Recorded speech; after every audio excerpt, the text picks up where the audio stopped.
Good, how are you? It's finally over. Kellyanne, is President Trump confident that if he declares a national emergency, it would stand up in court? Well, the president hasn't said he will do that. He said that he is considering it. White House counsel's office is also examining it. And even some Democrats who would prefer the president not do that, would prefer the president not be the president probably, have grudgingly admitted that he does have the authority to do so. The reluctance also, though, Kristen, is that why let Congress off the hook yet again? Congress really has failed to do its job, including Republican and Democratic-led Congresses. They failed to do their jobs on immigration for a very long time. What's the likelihood that he does declare a national emergency? Kellyanne, what's the likelihood he declares a national emergency? I will repeat what he just said, although it was off the record. I'll repeat to you that he is not talking about that at all. He's not giving a likelihood. He's not saying yes or no. But he's made very clear to you and the public last week that he is considering it, and White House counsel's office is looking at it. But the speech will be about many different things. What's your reaction to reports that issue? 6 immigrants were encountered on the southern border in the first half of 2018 for links to terrorism? So that number, the 3,755, that number, we're told by DHS, is real. What is not correct is that they were all apprehended or prevented, I should say, at the southern border. It's a number of different ports of entry. So, for example, as you all know, Customs and Border Patrol is also at our airports. So apparently it's airports, ports, the border, other ports of entry, and I think that's the clarification. Would you dispute? We've seen reports that at least 6 immigrants with links to terrorism were encountered at the southern border. Well, I would tell you is what Secretary Nielsen has said, and Vice President Pence reflected this earlier today as well, which is that at any given time we have a number of terrorists in the hemisphere, and so she does not want anybody to make small talk out of a significant number of terrorists in the hemisphere at any time. But I think the clarification needs to be where they apprehended or prevented at the border as opposed to anywhere else. The Vice President also this morning in a few of your networks talked explicitly at a length about special interest aliens, and that's a different matter altogether, but he did address that. I would refer you to his comments because I've been in those briefings with the Secretary of Homeland Security on that topic as well. Of course, because I'm a geek who loves to read, was a pollster, then a lawyer, then a pollster again. I love to still read the old-fashioned way. I was looking at the memos put out by then Secretary Jay Johnson as well on a number of the different issues we're discussing, just to clarify from 2014. Why, Kellyanne, why should the average American expect that the president says no, is not motivated by politics or the desire to fulfill a I find no Americans to be average, but I take your question for how you meant it. So I think Americans should want to tune in to the first national address by President Trump on an issue that concerns all of us. All of you have me stand here from time to time and ask me as a woman, as a mother. So let me tell you something. As a mother, I'm very troubled that young girls and women are being trafficked. I don't know how many, but I know the number's not 0, ladies and gentlemen. And yes, it bothers me, and I hope it bothers you. I think Americans need to hear from their president, their commander-in-chief, why he sees this as a security and a humanitarian crisis at the border. If we talked about just the drugs alone, a topic I know very well here, and work on this every single day for the president. If we talk just about the drugs alone, if you look at the Axios report from this morning, you will see that the illicit drugs like heroin and fentanyl are pouring over the southern border outside of the 26 ports of entry. And if you looked at just the cost of that, the human cost to Americans, the increase in fentanyl, the increase in meth, heroin, and cocaine coming over the southern border and coming into our communities, as a mother, as a woman, but as a person of conscience, completely in a nonpartisan fashion, I hope you can share the concern that we've got the drugs pouring over the southern border increasingly, these illicit drugs like heroin and fentanyl.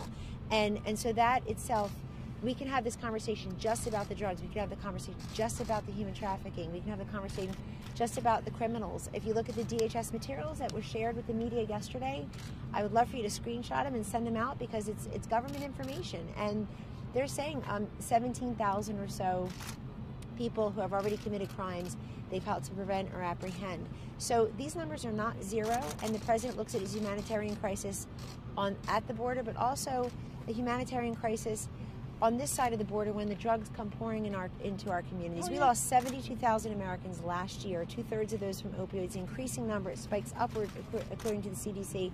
Just on fentanyl alone, it's 50 times the potency of heroin 100 times the potency of morphine. It's an instant killer for people who ingest it. When is the president going to meet with lawmakers? When is the president going to meet with lawmakers again? I know the answer to that. I'm not going to tell you, but he would like it to be this week, and he's available. He's just saying he's been here. He would like it to be this week, but as you know, the Vice President and Secretary Nielsen and a few others, I plan on accompanying them, backbenching, but they are going to meet with lawmakers this evening. And the President is more than happy to meet again with the Big Eight, as they call them, anytime they're ready. He's made that clear all through Christmas and New Year's, over the vacation, last week, this week. We want to make sure that our border is secure and that the government reopens, but they want it to be in the reverse order, which is not really a practical consideration. Hey, can you promise that the president will tell the truth tonight? Will he tell the truth? Yes, Jim, and can you promise that you will? I will. The whole truth and nothing but the truth, so help you God? Am I allowed to mention God to you? Problem like you do. No, well, that, Jim, I know that's a cheat. Make sure that goes viral. Okay. This is why, by the way, this is why I'm one of the only people around here who even gives you the time of day. Can you guarantee? And let me get back in your face, because you're such a smart ass most of the time, and I know you want this to go viral. A lot of these people don't like you. But let me just be respectful to the media at large, as I always am. I explained that was alternative information, additional facts. And I explain it many times. And don't you put it back in my face for all the corrections that your network needs to issue. I was on your network 25 or 26 times in 2018. I'm one of the last people here who even bother to go on. And the disrespect that you show to me personally, I'll just look past. Ma'am, no, and don't call me ma'am to make it up. Kellyanne, That's why, go ahead, President, please don't. you said he's meeting with lawmakers tonight. Democrats and Republicans, who's he meeting? Tonight, the Vice President and Secretary Nielsen will be meeting, I believe it was made public, they'll be meeting up on Capitol Hill with the Republican conference. But remember, they'll meet with anybody who wants to meet with them. The Big Eight will come back here. I'll let our Legislative Affairs Office take that one, but obviously the President is always happy to meet on this issue. Kellyanne, statistics show that actually more suspected terrorists were apprehended at the northern border than the southern border. So why not declare a crisis there? Why the focus only on the southern border? I went through the whole drug thing, that drug crisis that we're having. I know it's understood, but you don't cover it enough compared to 72,000. We basically have an airplane falling from the sky every day filled with people dying from a drug crisis, and we're just going to blasé our way out of it. Mitigate what's happening at the Be a smart aleck. If this is a situation that's close enough to being declared a national emergency or being considered declaring a national emergency, why doesn't the president support opening agencies that deal with national emergencies? Say it again. If we're considering declaring this a national emergency. Nobody said that. The president said he's looking at it, and he has his team looking at it. But is he going to consider? You're getting figure out ahead which of him. president the president had talked Fun to lunch, previously? wasn't it? Did you figure out which previous president Mr. Trump had spoken to previously who said yes, he Anybody supported else? a border wall? Who's not talking to themselves? The president to make any policy announcements, any changes tonight in his speech? He may, but he also wants to make sure that the public understands exactly what's going on at the southern border and how we can help with the solutions. There are any number of solutions that have been put forth. The Vice President has made very clear as part of the negotiations. He heard what the Democrats were asking for.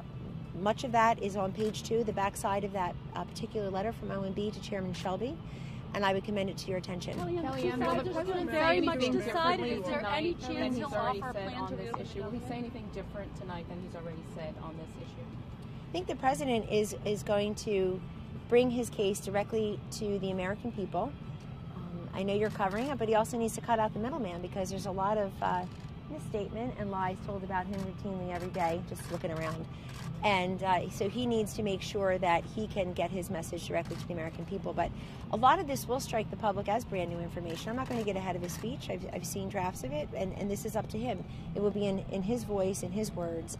And I thank you for covering it and for giving Will me he offer a path to reopen the government, Kellyanne? Will he offer a path to reopen the government tonight? A clear path? The President has made very clear that he wants border security. It's not a campaign promise. It's a solemn duty as the Commander-in-Chief and President of the United States to keep us all safe and secure.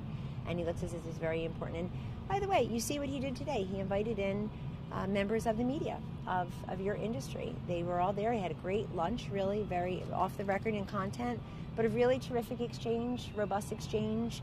Questions were asked and answered. The Vice President weighed in.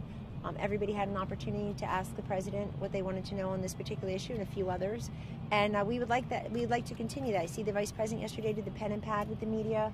We like to continue bringing you information. Those who are interested in the information and not curating your own images. This is now the second longest shutdown in history. What's the message to the workers, Kellyanne, who are concerned about paying their bills? Well, the president's concerned about them too, and OMB has been talking about some of the mitigation strategies, as have some of the other agencies. They're working on that as well, and the president very much sympathizes with that. He's following this as well, but he wants to make sure that we're all safe.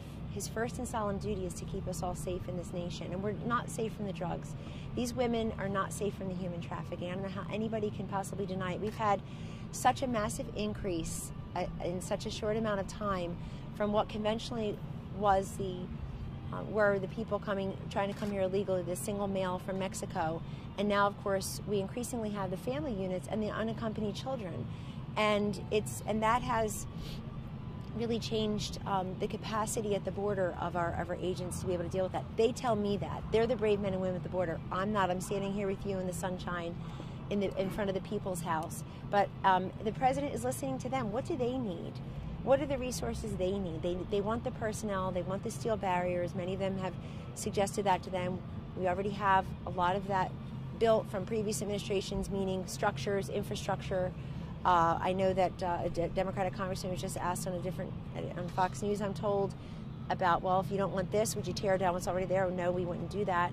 Well, I mean, we know that we agree on many of the problems that exist. Nobody can deny it. By the way, I would just say to you, because you don't cover it enough, in that massive drug legislation that passed earlier this year, every single Democrat voted for that, which means they already admitted that we have a problem, because they voted for the STOP Act. They voted for compelling our own U.S. Postal Service to do a better job of stopping the flow of illicit drugs from coming into this country through our own Postal Service.